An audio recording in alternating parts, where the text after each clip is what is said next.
On this way leading from Christ to man, on this way on which Christ unites himself with each man, nobody can halt the church. This is an exigency of man's temporal welfare and of his eternal welfare. Out of regard for Christ and in view of the mystery that constitutes the church's own life, the church cannot remain insensible to whatever serves man's true welfare, any more than she can remain indifferent to what threatens it. In various passages in its documents, the Second Vatican Council has expressed the Church's fundamental solicitude that life in the world should conform more to man's surpassing dignity in all its aspects, so as to make that life ever more human. This is the solicitude of Christ himself, the Good Shepherd of all men. In the name of this solicitude, as we read in the Council's pastoral constitution, the Church must in no way be confused with the political community, nor bound to any political system. She is at once a sign and a safeguard of the transcendence of the human person. Accordingly, what is in question here is man in all his truth, in his full magnitude. We are not dealing with the abstract man, but the real, concrete, historical man. We are dealing with each man, for each one is included in the mystery of the redemption, and with each one Christ has united himself forever through this mystery. Every man comes into the world through being conceived in his mother's womb and being born of his mother, and precisely on account of the mystery of the redemption is entrusted to the solicitude of the Church. Her solicitude is about the whole man, and is focused on him in an altogether special manner. The object of her care is man in his unique, unrepeatable human reality, which keeps intact the image and likeness of God himself 92. The Council points out this very fact when, speaking of that likeness, it recalls that man is the only creature on earth that God willed for itself. Man as willed by God, as chosen by him from eternity, and called, destined for grace and glory, this is each man, the most concrete man, the most real. This is man in all the fullness of the mystery in which he has become a sharer in Jesus Christ, the mystery in which each one of the 4,000 million human beings living on our planet has become a sharer from the moment he is conceived beneath the heart of his mother. For the Church always lead to man. The Church cannot abandon man for his destiny, that is to say, his election, calling, birth, and death, salvation, or perdition, is so closely and unbreakably linked with Christ. We are speaking precisely of each man on this planet, this earth that the Creator gave to the first man, saying to the man and the women, "Subdue it and have dominion." Each man in all the unrepeatable reality of what he is and what he does, of his intellect and will, of his conscience and heart. Man who in his reality has, because he is a person, a history of his life that is his own, and, most important, a history of his soul that is his own. Man who, in keeping with the openness of his spirit within, and also with the many diverse needs of his body and his existence in time, writes this personal history of his through numerous bonds, contacts, situations, and social structures, linking him with other men, beginning to do so from the first moment of his existence on earth, from the moment of his conception and birth. Man in the full truth of his existence, of his personal being, and also of his community and social being, in the sphere of his own family, in the sphere of society and very diverse contexts, in the sphere of his own nation or people, perhaps still only that of his clan or tribe, and in the sphere of the whole of mankind, this man is the primary route that the Church must travel in fulfilling her mission. He is the primary and fundamental way for the Church, the way traced out by Christ himself, the way that leads invariably through the mystery of the Incarnation and the redemption. It was precisely this man in all the truth of his life, in his conscience, in his continual inclination to sin, and at the same time in his continual aspiration to truth, the good, the beautiful, justice and love, that the Second Vatican Council had before its eyes when, in outlining his situation in the modern world, it always passed from the external elements of the situation to the truth within humanity. In man himself, many elements wrestle with one another. Thus, on the one hand, as a creature, he experiences his limitations in a multitude of ways. On the other, he feels himself to be boundless in his desires and summoned to a higher life. Pulled by manifold attractions, he is constantly forced to choose among them and to renounce some. Indeed, as a weak and sinful being, he often does what he would not and fails to do what he would. Hence he suffers from internal divisions, and from these flow so many and such great discords in society. This man is the way for the church, a way that, in a sense, is the basis of all the other ways that the church must walk, because man, every man without any exception, whatever, has been redeemed by Christ, and because with each man, without any exception, whatever, Christ is in a way united, even when man is unaware of it. Christ, who died and was raised up for all, provides man, each man and every man, with the light and the strength to measure up to his supreme calling. Since this man is the way for the church, the way for her daily life and experience, for her mission and toil, the church of today must be aware in an always new manner of man's situation. That means that she must be aware of his possibilities, which keep returning to their proper bearings and thus revealing themselves. She must likewise be aware of the threats to man and of all that seems to oppose the endeavor to make human life ever more human, and make every element of this life correspond to man's true dignity. In a word, she must be aware of all that is opposed to that process. What modern man is afraid of. Accordingly, while keeping alive in our memory the picture that was so perspicaciously and authoritatively traced by the Second Vatican Council, we shall try once more to adapt it to the signs of the times and to the demands of the situation, which is continually changing and evolving in certain directions. The man of today seems ever to be under threat from what he produces, that is to say, from the result of the work of his hands, and even more so, of the work of his intellect and the tendencies of his will. All too soon, and often in an unforeseeable way, what this manifold activity of man yields is not only subjected to alienation, in the sense that it is simply taken away from the person who produces it, but rather it turns against man himself, at least in part, through the indirect consequences of its effects returning on himself. It is or can be directed against him.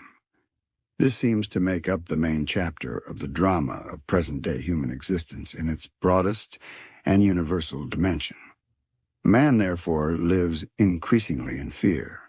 He is afraid that what he produces, not all of it, of course, or even most of it, but part of it, and precisely that part that contains a special share of his genius and initiative, can radically turn against himself. He is afraid that it can become the means and instrument for an unimaginable self-destruction, compared with which all the cataclysms and catastrophes of history known to us seem to fade away. This gives rise to a question. Why is it that the power given to man from the beginning, by which he was to subdue the earth, 98, turns against himself, producing an understandable state of disquiet, of conscious or unconscious fear, and of menace, which in various ways is being communicated to the whole of the present-day human family, and is manifesting itself under various aspects. This state of menace for man from what he produces shows itself in various directions and various degrees of intensity.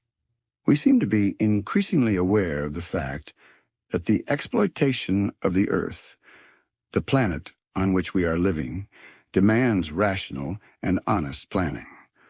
At the same time, exploitation of the earth not only for industrial, but also for military purposes, and the uncontrolled development of technology outside the framework of a long-range, authentically humanistic plan, often bring with them a threat to man's natural environment, alienate him in his relations with nature, and remove him from nature. Man often seems to see no other meaning in his natural environment than what serves for immediate use and consumption. Yet it was the Creator's will that man should communicate with nature as an intelligent and noble master and guardian, and not as a heedless exploiter and destroyer. The development of technology and the development of contemporary civilization, which is marked by the ascendancy of technology, demand a proportional development of morals and ethics. For the present, this last development seems unfortunately to be always left behind. Accordingly, in spite of the marvel of this progress, in which it is difficult not to see also authentic signs of man's greatness, signs that in their creative seeds were revealed to us in the pages of the book of Genesis, as early as where it describes man's creation, this progress cannot fail to give rise to disquiet on many counts. The first reason for disquiet concerns the essential and fundamental question. Does this progress, which has man for its author and promoter, make human life on earth more human in every aspect of that life? Does it make it more worthy of man? There can be no doubt that in various aspects it does. But the question keeps coming back with regard to what is most essential, whether in the context of this progress man, as man, is becoming truly better, that is to say, more mature spiritually, more aware of the dignity of his humanity, more responsible, more open to others, especially the neediest and the weakest, and readier to give and to aid all. This question must be put by Christians, precisely because Jesus Christ has made them so universally sensitive about the problem of man. The same question must be asked by all men, especially those belonging to the social groups that are dedicating themselves actively to development and progress today. As we observe and take part in these processes, we cannot let ourselves be taken over merely by euphoria or be carried away by one-sided enthusiasm for our conquests. But we must all ask ourselves with absolute honesty, objectivity, and a sense of moral responsibility the essential questions concerning man's situation today and in the future. Do all the conquests attained until now and those projected for the future for technology accord with man's moral and spiritual progress? In this context, is man, as man, developing and progressing, or is he regressing and being degraded in his humanity? In men and in man's world, which in itself is a world of moral good and evil, does good prevail over evil? In men and among men is there a growth of social love, of respect for the rights of others, for every man, nation, and people? Or on the contrary, is there an increase of various degrees of selfishness, exaggerated nationalism instead of authentic love of country, and also the propensity to dominate others beyond the limits of one's legitimate rights and merits, and the propensity to exploit the whole of material progress, and that in the technology of production, for the exclusive purpose of dominating others or of favoring this or that imperialism?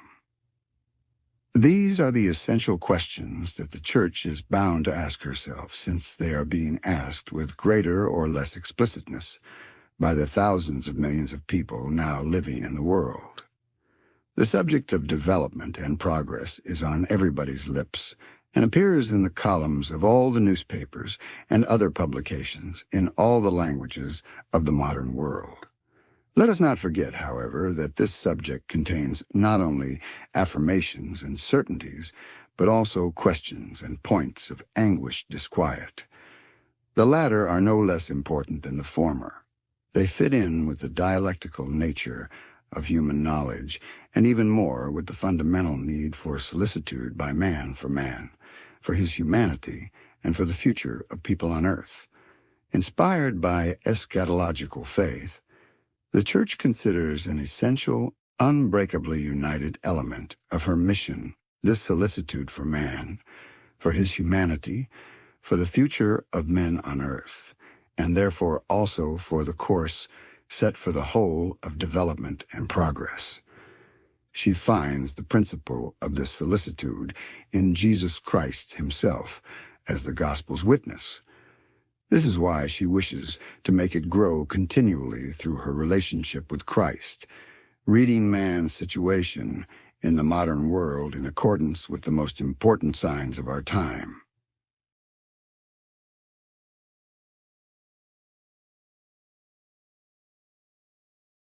Progress or threat. If therefore our time, the time of our generation, the time that is approaching the end of the second millennium of the Christian era shows itself a time of great progress, it is also seen as a time of threat in many forms for man. The Church must speak of this threat to all people of good will and must always carry on a dialogue with them about it. Man's situation in the modern world seems indeed to be far removed from the objective demands of the moral order, from the requirements of justice, and even more of social love. We are dealing here only with that which found expression in the Creator's first message to man at the moment in which he was giving him the earth, to subdue it. This first message was confirmed by Christ the Lord in the mystery of the redemption. This is expressed by the Second Vatican Council in these beautiful chapters of its teaching that concern man's kingship. That is to say, his call to share in the kingly function, the munus regalia of Christ himself. The essential meaning of this kingship and dominion of man over the visible world, which the Creator himself gave man for his task, consists in the priority of ethics over technology, in the primacy of the person over things, and in the superiority of spirit over matter. This is why all phases of present-day progress must be followed attentively. Each stage of that progress must, so to speak, be x-rayed from this point of view. What is in question is the advancement of persons, not just the multiplying of things that people can use. It is a matter, as a contemporary philosopher has said, and as the Council has stated, not so much of having more as of being more. Indeed, there is already a real perceptible danger that, while man's dominion over the world of things is making enormous advances, he should lose the essential threads of his dominion and in various ways let his humanity be subjected to the world and become himself something subject to manipulation in many ways, even if the manipulation is often not perceptible directly through the whole of the organization of community life, through the production system, and through pressure from the means of social communication. Man cannot relinquish himself or the place in the visible world that belongs to him. He cannot become the slave of things, the slave of economic systems, the slave of production, the slave of his own products. A civilization purely materialistic in outline condemns man to such slavery, even if at times, no doubt, this occurs contrary to the intentions and the very premises of its pioneers. The present solicitude for man certainly has at its root this problem. It is not a matter here merely of giving an abstract answer to the question, who is man? It is a matter of the whole of the dynamism of life and civilization. It is a matter of the meaningfulness of the various initiatives of everyday life and also of the premises for many civilization programs, political programs, economic ones, social ones, state ones, and many others. If we make bold to describe man's situation in the modern world as far removed from the objective demands of the moral order, from the exigencies of justice, and still more from social love, we do so because this is confirmed by the well-known facts and comparisons that have already on various occasions found an echo in the pages of statements by the popes, the council, and the synod. Man's situation today is certainly not uniform, but marked with numerous differences. These differences have causes in history, but they also have strong ethical effects. Indeed, everyone is familiar with the picture of the consumer civilization, which consists in a certain surplus of goods necessary for man and for entire societies. And we are dealing precisely with the rich, highly developed societies, while the remaining societies, at least broad sectors of them, are suffering from hunger, with many people dying each day of starvation and malnutrition. Hand in hand go a certain abuse of freedom by one group, an abuse linked precisely with a consumer attitude uncontrolled by ethics, and a limitation by it of the freedom of the others, that is to say, those suffering marked shortages and being driven to conditions of even worse misery and destitution.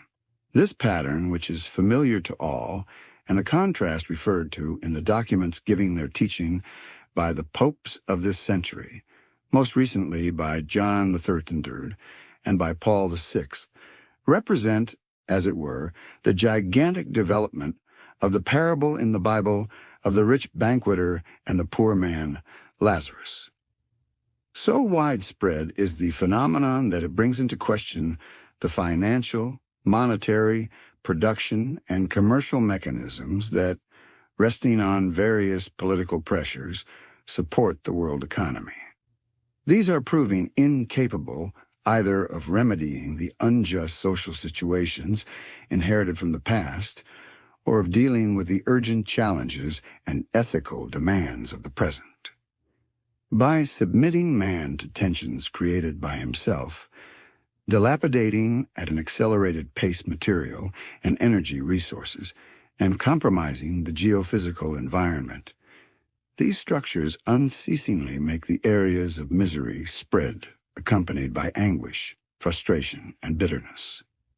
We have before us here a great drama that can leave nobody indifferent. The person who, on the one hand, is trying to draw the maximum profit and, on the other hand, is paying the price in damage and injury is always man. The drama is made still worse by the presence close at hand of the privileged social classes and of the rich countries, which accumulate goods to an excessive degree and the misuse of whose riches very often becomes the cause of various ills. Add to this the fever of inflation and the plague of unemployment. These are further symptoms of the moral disorder that is being noticed in the world situation and therefore requires daring, creative resolves in keeping with man's authentic dignity. Such a task is not an impossible one. The principle of solidarity, in a wide sense, must inspire the effective search for appropriate institutions and mechanisms, whether in the sector of trade, where the laws of healthy competition must be allowed to lead the way, or on the level of a wider and more immediate redistribution of riches and of control over them, in order that the economically developing peoples may be able not only to satisfy their essential needs, but also to advance gradually and effectively. This difficult road of the indispensable transformation of the structures of economic life is one on which it will not be easy to go forward without the intervention of a true conversion of mind, will, and heart. The task requires resolute commitment by individuals and peoples that are free and linked in solidarity. All too often, Freedom is confused with the instinct for individual or collective interest, or with the instinct for combat and domination, whatever be the ideological colors with which they are covered. Obviously, these instincts exist and are operative, but no truly human economy will be possible unless they are taken up, directed, and dominated by the deepest powers in man, which decide the true culture of peoples. These are the very sources for the effort which will express man's true freedom, and which will be capable of ensuring it in the economic field also.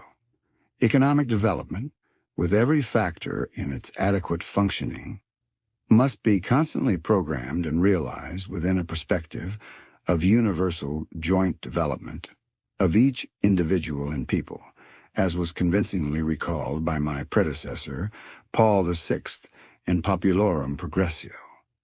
Otherwise, the category of economic progress becomes in isolation a superior category subordinating the whole of human existence to its partial demands, suffocating man, breaking up society, and ending by entangling itself in its own tensions and excesses. It is possible to undertake this duty. This is testified by the certain facts and the results, which it would be difficult to mention more analytically here. However, one thing is certain.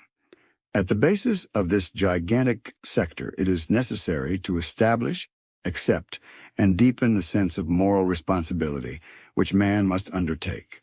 Again and always man. This responsibility becomes especially evident for us Christians when we recall, and we should always recall it, the scene of the Last Judgment according to the words of Christ related in Matthew's Gospel. This eschatological scene must always be applied to man's history. It must always be made the measure for human acts as an essential outline for an examination of conscience by each and every one.